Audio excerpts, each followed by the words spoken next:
રાજકોટ મામલતદાર કચેરી ખાતે ration card કામગીરીની લાઈન ક્યારે ખૂટશે? પ્રજામાં પૂછાતો પ્રશ્ન।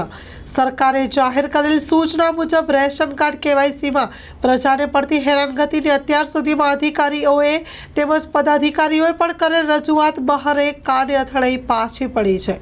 સ્ટોરી રિપોર્ટ બાય કે ચોકસી, રાજકોટ। शीतलबेन गोयल, आम आदमी पार्टी राजकोट से। खरेखर आ सरकार ने ध्यान देवू छे, ध्यान नहीं आपती। જ્યારે સદસ્ય અભિયાન ચાલુ હતું ત્યારે આ લોકો એમ કહેતા હતા, ચોકે ચોકે બોર્ડ માર્યા હતા કે આમાં મિસ કોલ મારો, તમને જે ઓટીપી આવે એ શેર કરો, એવું થઈને ઘર બેઠા સદસ્ય જોડાઈ જતા હતા। અત્યારે જ્યાં લાઈનમાં 60 વર્ષની ઉપરની બહેનો ઊભી છે અહીંયા, જે હાલી નથી શકતી, એક મહિલાનો તો એવો પ્રશ્ન હતો, પૂછ્યું કે એના ઘરવાળા ઓફ થઈ ગયા છે, એના પૈસા એમાં અટકા છે, તો એનું કામ નથી થતું। એ બેન અત્યારે રત્રે પાણી રોતા હતા। તમે આવીને જરાક જોવો તો તમને ખ્યાલ આવે, તમારું કાળજું કાપી ઉઠે।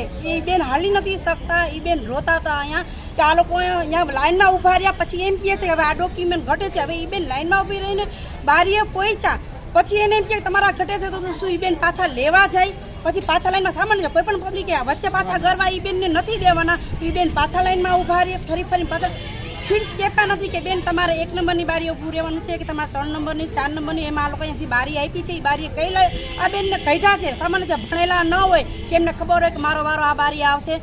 ખરેખર આ લોકોને સરકારને એટલી સુવિધા કરવી જોઈએ કે અહીંયા એક ટેબલ નાખીને બેસાડવા જાય કોકને, ગઈઢા કોઈ આવે એને પૂછે કે માજી તમારે શું પ્રોબ્લેમ છે, શું તમારે કરાવવાનું છે? આ કરાવવાનું છે તો તમે 1 નંબરે ઉભા રહ્યો, આ કરાવવાનું છે તમે 2 નંબરે ઉભા રહ્યો। એ આ સરકારને સુવિધા કાઢવી જોઈએ, નહીં તે ખાલી જોડાઓ અભિયાન કાઢીને બધાને જોડ્યા છે। તો આ બધા તમારા માટે જ અહીંયા લાઈનમાં ઊભા છે। આ લોકોનો નિર્ણય લેવા આ સરકારને હું 2 હાથ જોડીને નમ્ર વિનંતી કરું છું કે આ પબ્લિકનો ઉકેલ લાવે। મારો કાર્યક્રમ, મારું નામ વાલજીભાઈ કણજારિયા, રાજકોટ શહેર, આમ આદમી પાર્ટી। મારો કાર્યક્રમ, મને અવારનવાર અહીંયા મામલતદાર કચેરીએથી ફોન આવે છે કે ભાઈ કેવાયસીમાં અમે હેરાન થાય છે, નામ કમી કરવામાં હેરાન થાય છે, તો અમારી કાંઈ અહીંયા સુવિધા થતી નથી।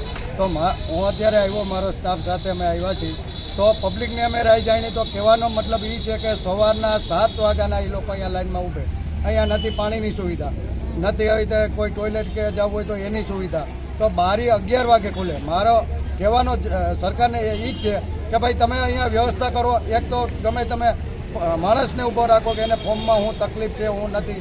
હવે જ્યારે બારી આવે તો યારે કે તમારે આ વસ્તુ ઘટે, આ વસ્તુ ઘટે છે, તો તમે 2 બારી ખોલો, ઓપરેટર તમે વધારો અને અહીંયા પબ્લિકની તમે સુવિધા કરો। બીજા નંબરમાં મારે કહેવાનું સરકારને એ જ છે કે તમે અત્યારે આ લાઈનમાં કોઈ મોટો અધિકારી નથી ઊભો રહેતો, નથી કોઈ ધારાસભ્ય ઉઠતો, નથી કોઈ કોર્પોરેટર ઉઠતો, કે નથી કોઈ વોર્ડનો પ્રમુખ। તો આ પબ્લિકમાં બધી ધનેરાની લાઈનમાં જ કાંઈ એમને માટે ઊભી રાખે। અને આમ આદમી પાર્ટીને મને 2-3 દિવસથી અવારનવાર ફોન આવે છે કે ભાઈ આ તકલીફ પડે છે। તો મારો કહેવાનો હેતુ એ છે કે જ્યારે તમારે સભ્ય બનાવવા હતા તો ત્યારે મામલતદારે કોઈ કાગળિયા કરાવવા ગયો હોય તો અહીંયા તમે આવી રીતે ઓટીપી લઈ લેતા, બરાબર? બેંકે જાય તો અહીંયા ઓટીપી લેતા, ઓલા શાકભાજીની લારીએ લેતા, આ ગમે ત્યાં ગુજરી ભરાય અહીંયા તમે ઓટીપી લેતા। તો અહીંયા એક વ્યક્તિ તો આવો, મારો કહેવાનો મતલબ એ છે। અને જો સર્વર ડાઉન હોય તો કાંઈ સર્વર આ પબ્લિકના હાથમાં નથી, સરકારના હાથમાં। જ્યારે ઓટીપી લેવા હોય તો રાતના 12 વાગે લેવાય, તો અત્યારે આ પબ્લિક એની નથી, એના સદસ્ય નથી। તો અમારો કહેવાનો મતલબ એ છે કે તમે જાગૃત થાવ અને આ પબ્લિકને તમે ખોટા હેરાન ન કરો। આમ આદમી પાર્ટીને તમે કહો છો આજે જાણ અને અમને તો અમારી જાણ મુજબ છેલ્લા 1 મહિનાથી પબ્લિક હેરાન થાય છે, તો અત્યાર સુધી આપ ક્યાં હતા? અત્યાર સુધીને હું આ પહેલાં 4 દિવસ પહેલાં હું આવી ગયો છું, મારો ફેસબુકમાં વિડીયો લાઈવ છે। એની પહેલાં ત્યારે તો એક ભાઈ આવી રીતે બીમાર પડ્યો હતો, એને 108 બોલાવી, આવી રીતે હું જે લાઈનમાં ઊભી અને મૂર્છા આવી જાય હતી, 108ને બોલાવી અને અમે એને આપણે સુવિધા કરાવી એમ્બ્યુલન્સની। તો અમે 4 દી પહેલાં આવ્યા હતા, ત્યારે આ લોકો એમ કે ના થઈ જાય ને પાછો અમારે પાછો ધક્કો ખાવો પડે। અમે અત્યારે ડીઓ સાહેબને, પૂર્વત અધિકારીને, જો હમણાં જ અમે અહીંથી સીધા અહીંયા જ જવાના। મારું નામ કાકડિયા રાજેશ રામજીભાઈ છે। આ સરકારે જે કેવાયસી જાહેર કરી ડિસેમ્બરના અંત સુધીમાં ફરજિયાત છે, સરકારે જે કોઈ અધિકારીએ પહેલાં એ જોયું કેટલા રેશન કાર્ડને કેવાયસી કરવાનું ફરજિયાત છે, એની સિસ્ટમ જોઈ, એના સ્ટાફ જોયા, એ પહેલાં સક્ષમ કરો, પછી ફરજિયાત માગો, બરાબર? આમાં પબ્લિકને હેરાન ન કરો। પબ્લિકને તો ખબર નથી તમારી પાસે કેટલી સિસ્ટમ છે, કેટલું ફરજિયાત છે, કેટલું નેટવર્ક અપગ્રેડ છે. હાલતા અહીંયા સર્વર ડાઉન થઈ જાય તો એ જવાબદારી કોની?